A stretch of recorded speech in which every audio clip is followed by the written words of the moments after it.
পাকিস্তানি বাহিনীকে আত্মসমর্পণের নির্দেশ। ভারতীয় সেনাবাহিনী প্রধান general Sam Manekshaw ৫ December Pakistani বাহিনীকে আত্মসমর্পণের জন্য শেষবারের মতো নির্দেশ দেন। এর আগে পাকিস্তান সেনাবাহিনীর অধিনায়ক লেফটেন্যান্ট জেনারেল কে নিয়াজি বেলা ২:৩০টার দিকে ঢাকায় যুক্তরাষ্ট্রের কনসাল জেনারেল হারবার্ট ডি স্পিভাকের মাধ্যমে দিল্লির যুক্তরাষ্ট্রের দূতাবাসে যুদ্ধবিরতির আর্জি পাঠান। নিয়াজির বার্তায় সাক্ষী হিসেবে সই করেন মেজর জেনারেল রাও ফরমান আলী। দিল্লির যুক্তরাষ্ট্রের দূতাবাস সেটি ভারতের সেনাবাহিনী প্রধান জেনারেল মানেকশর কাছে পাঠায়। জেনারেল মানেকশ সঙ্গে সঙ্গে বিকেল ৫টা থেকে ৬ ডিসেম্বর সকাল ৯টা পর্যন্ত ঢাকায় বিমান হামলা বন্ধ রাখার নির্দেশ দেন। যুক্তরাষ্ট্রের দূতাবাসের মাধ্যমে তার উত্তরে মানেকশ যুদ্ধবিরতির বদলে আত্মসমর্পণ করতে বলেন। তিনি জানান, বিমানবাহিনীর আক্রমণ বন্ধ থাকলেও ভারতীয় স্থলবাহিনী ও মুক্তিবাহিনীর অভিযান চলবে। সকাল ৯টার মধ্যে শর্তহীন আত্মসমর্পণ না করলে আবার বিমান হামলা শুরু হবে। তারা আত্মসমর্পণ করলে জেনেভা কনভেনশনের পূর্ণ সুযোগ প্রদানের নিশ্চয়তা দেওয়া হয়। মুক্তিবাহিনী ও মিত্র ভারতীয় বাহিনীর সমন্বয়ে গড়া যৌথ বাহিনী এদিন ঢাকার ২ মাইলের মধ্যে বিভিন্ন সামরিক লক্ষ্যবস্তুতে গোলাবর্ষণ শুরু করে। পাকিস্তান সেনাবাহিনী দিনভর পাল্টা জবাব দেয়। মেঘনার দক্ষিণ তীরে দাউদকান্দি থেকে যৌথ বাহিনী নদী পেরিয়ে এসে চারদিক থেকে ঢাকা নগরীকে এঁটে ধরে।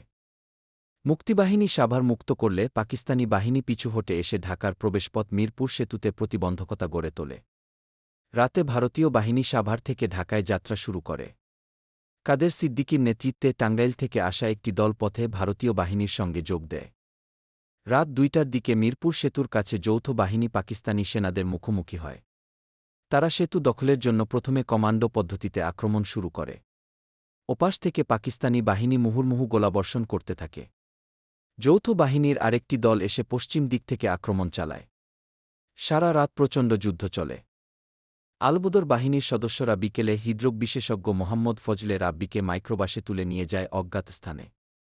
সপ্তম নৌবহর মোকাবিলায় সোভিয়েত রন্তরী। বাংলাদেশের মুক্তিযুদ্ধকে কেন্দ্র করে ভারত-পাকিস্তান যুদ্ধের প্রেক্ষাপটে এদিন পারমাণবিক শক্তিচালিত বিমানবাহী জাহাজ এন্টারপ্রাইজের নেতৃত্বে যুক্তরাষ্ট্রের সপ্তম নৌবহরের একাংশ বঙ্গোপসাগরে আসে।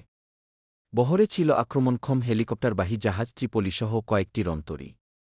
ত্রিপোলিতে ছিল ২-৩টি হেলিকপ্টার, অন্য জাহাজে ছিল ডেস্ট্রয়ার এবং উপকূলে অবতরণের উপযোগী জলায়ান। সপ্তম নৌবহরের পাল্টা পদক্ষেপ হিসেবে এদিন ২-০টি সোভিয়েত রন্তরী ভারত মহাসাগরে এসে জড়ো হয়।